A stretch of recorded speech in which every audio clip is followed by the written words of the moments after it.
सुप्रभात। पहलवान गुरुदेव महिला विद्यालय बनाने के हिंदी विभाग से मैं यहाँ एक बार पुनः आप सभी का स्वागत करती हूँ। आज मैं BA द्वितीय सेमेस्टर की हिंदी की छात्राओं के लिए कुछ महत्वपूर्ण प्रश्नों को लेकर आई हूँ। आज का मेरा टॉपिक है संविधान में हिंदी भाषा का उल्लेख। संविधान के किस भाग, किस अनुसूची और किस अनुच्छेद में हिंदी भाषा का उल्लेख किया गया है, इसके बारे में आज आपको मैं बताऊंगी। संविधान में चूंकि 25 भाग, 12 अनुसूची और अनुच्छेद चूंकि 450 या 500 के लमसम है, उसमें हिंदी भाषा का उल्लेख कहाँ देखने को मिलता है, इसके बारे में मैं आपको बताती हूँ कि भाग 17, अनुसूची 8 और अनुच्छेद 343 से 351 तक हिंदी भाषा का उल्लेख आपको देखने को मिलता है। और चूंकि जब संविधान का निर्माण हुआ था, तो संविधान निर्माण के समय मूल भाषाएं जो थी आपकी वो 14 थी। जो 14 भाषाएं थी उनके नाम इस प्रकार है कि असमिया, बंगाली, गुजराती, हिंदी, कन्नड़, कश्मीरी, तमिल, मलयालम, तेलुगु, मराठी, उर्दू, उड़िया, पंजाबी और संस्कृत। चूंकि मूल संविधान में 14 भाषा का उल्लेख था। अब संविधान में समय समय पर संशोधन भी हुए, कुछ आर्टिकल्स भी जोड़े गए थे। उनके तहत जब संविधान का 21वां संविधान संशोधन हुआ तो 1967 में एक भाषा जोड़ी गई, सिंधी भाषा जोड़ी गई थी आपके 21वें संविधान संशोधन के तहत, जो कि 1967 में हुआ था। फिर 72वां संविधान संशोधन 1992 में हुआ, जिसके तहत 3 भाषाएं जोड़ी गई, कोंकणी, मणिपुरी और नेपाली। फिर 92वां संविधान संशोधन के तहत, जो कि 2003 में हुआ था, 4 भाषाएं जोड़ी गई थी, बोडो, डोगरी, मैथिली और संथाली। इस प्रकार वर्तमान में आज हम सभी को संविधान की अनुसूची 8 में 22 भाषाओं का उल्लेख देखने को मिलता है।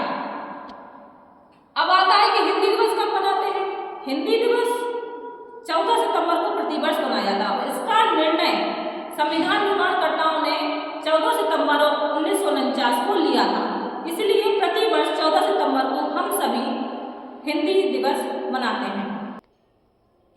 अब अनुच्छेद में आते हैं 343 से 351 तक किस भाषा क्या उल्लेख है। अनुच्छेद 343 कहता है कि देश की भाषा हिंदी होगी और लिपि आपकी देवनागरी।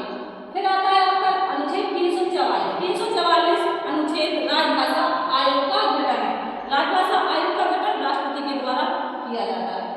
अब राजभाषा आयोग का गठन 7 जून 1955 को बीजी खेर की अध्यक्षता में हुआ था।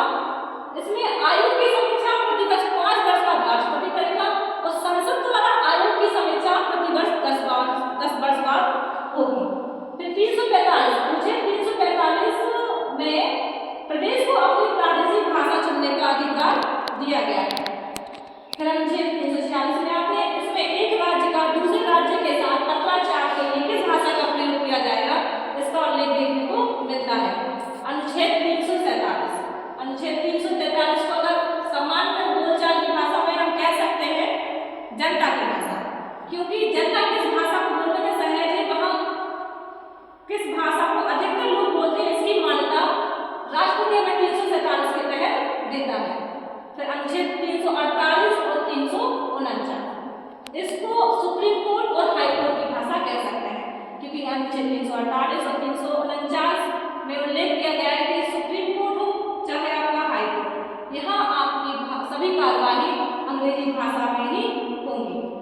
अनुच्छेद 350 व्यथानिवारण हेतु अभ्यावेदन में किसी भी भाषा का प्रयोग हम कर सकते हैं। लास्ट आपका अनुच्छेद 351 में हिंदी भाषा के विकास के निर्देश आपको दिए गए हैं।